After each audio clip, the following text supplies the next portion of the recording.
চোর লুটেরা বাটপার এবং বাংলাদেশকে গিয়ে খাওয়ার সরকার।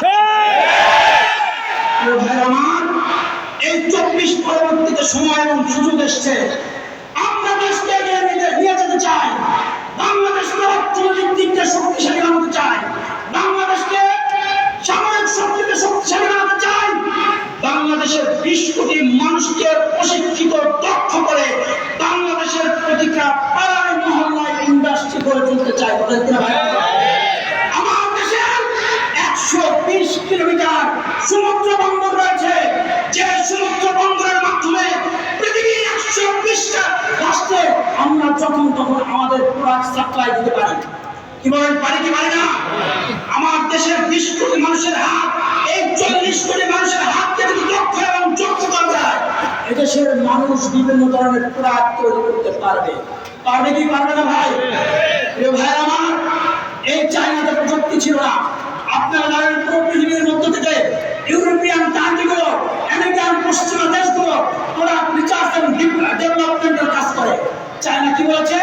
পুরো বিশ্বের কাছ থেকে আটাত্তর পর থেকে আসেন আমার দেশে 96 কোটি মানুষ আছে, আমার দেশে ফ্যাক্টরি করেন, ইন্ডাস্ট্রি করেন। তারা ইন্ডাস্ট্রি আহ্বান জানিয়েছে, তারা ভ্যাট মুক্ত করেছে, শুল্ক মুক্ত করেছে এবং শ্রমিকের মূল্য কম দিয়ে তাদের দেশে আগে ফ্যাক্টরি ঢোকানোর জন্য একটা ব্যবস্থা করে দিয়েছে। যখন এই ফ্যাক্টরিগুলো আসে, আসার পরে এই ফ্যাক্টরিতে কাজ করার কি বিদেশ থেকে লোক আসে না ওই দেশের লোকই আসে? তো ওই দেশের লোক যখন আসে তখন কি করেছে? উন্নত দেশের যে প্রযুক্তিগুলো, এই প্রযুক্তিগুলো চুরি করে তারা পাশে নিজের দেশের টাকা দিয়ে একটা ইন্ডাস্ট্রি করে তুলেছে।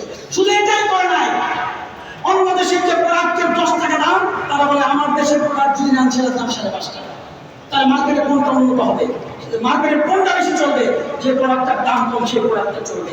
আমরা বলি এদেশের 20 কোটি মানুষকে যদি দক্ষ এবং যোগ্য করা যায় এবং তাদেরকে যদি প্রশিক্ষিত এবং দক্ষ করা যায়, তাহলে এদেশের মানুষ হাজার হাজার ধরনের প্রোডাক্ট তৈরি করবে, যে প্রোডাক্টটা আমরা পুরো পৃথিবীর বিভিন্ন রাষ্ট্রে সাপ্লাই দিয়ে আমরা উন্নত রাষ্ট্রে তৈরি হতে পারবো। আমার দেশের সমুদ্র রয়েছে, বাংলাদেশে 1,47,000 বর্গ মাইল, সেম কাছাকাছি আমাদের সমুদ্র বন্দর রয়েছে, সমুদ্র রয়েছে, যেখানে আমাদের সিলেট বালু রয়েছে, খনিজ বালু রয়েছে, আমাদের কয়লা রয়েছে, আমাদের গ্যাস আছে, আমাদের পেট্রোল আছে, বিভিন্ন খনিজ পদার্থ বাংলাদেশে আছে। কিন্তু এই বর্তমান যে শিক্ষা ব্যবস্থা, এই শিক্ষা ব্যবস্থার মাধ্যমে কোনো কিছুই হচ্ছে না। আমরা যদি সরকার গঠন করতে পারি, তাহলে আমরা এই শিক্ষা ব্যবস্থার আমূল পরিবর্তন করে ওরা রিসার্চ এবং ডেভেলপমেন্ট বাংলাদেশের ছেলেদেরকে দক্ষ এবং যোগ্য করার জন্য এমন একটা সিলেবাস প্রণয়ন করব, যে সিলেবাসের মাধ্যমে একটা ছেলে যোগ্য এবং দক্ষ হয় এবং প্রতিটা বাড়িতে, প্রতিটা এলাকায়, প্রতিটা মহল্লায় মহল্লায় ফ্যাক্টরি ইন্ডাস্ট্রি গড়ে তুলবে, যার মাধ্যমে বাংলাদেশ উন্নত হয়ে যাবে। কথা কিনা ভাই আমার? ভাই আমার, আপনারা মনে করেন যে ইসলামী সংগঠনের নেতৃবৃন্দ কিভাবে দেশ চালাবে?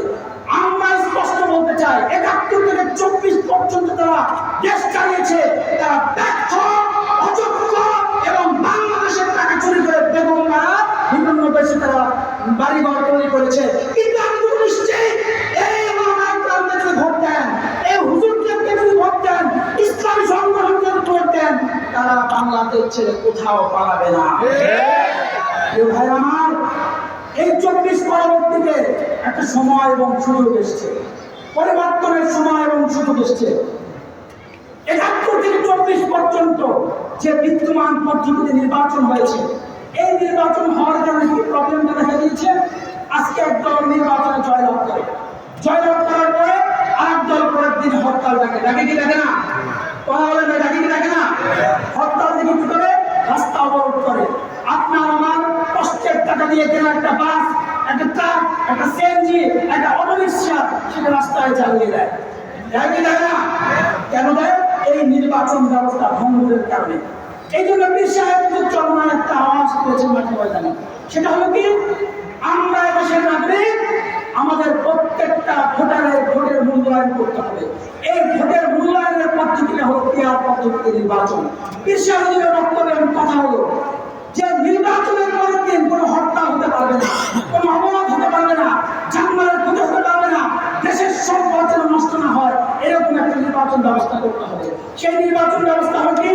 যে যে দল ভোট পাবে সেই ভোট নিয়ে তারা সংসদে যাবে। যত তর্ক লাগুক, বিতর্ক লাগুক, চুক্তি লাগুক, পাল্টা চুক্তি লাগুক, সবভাবে সংসদে, রাস্তায় কোনো আন্দোলন চলবে না। এই জন্য পীর সাহেব চরমনায় বলেছে যে আগের যে নির্বাচন পদ্ধতি ছিল, এই নির্বাচনের পদ্ধতির মাধ্যমে এক ভাই আরেক ভাইয়ের বিরুদ্ধে লাগে,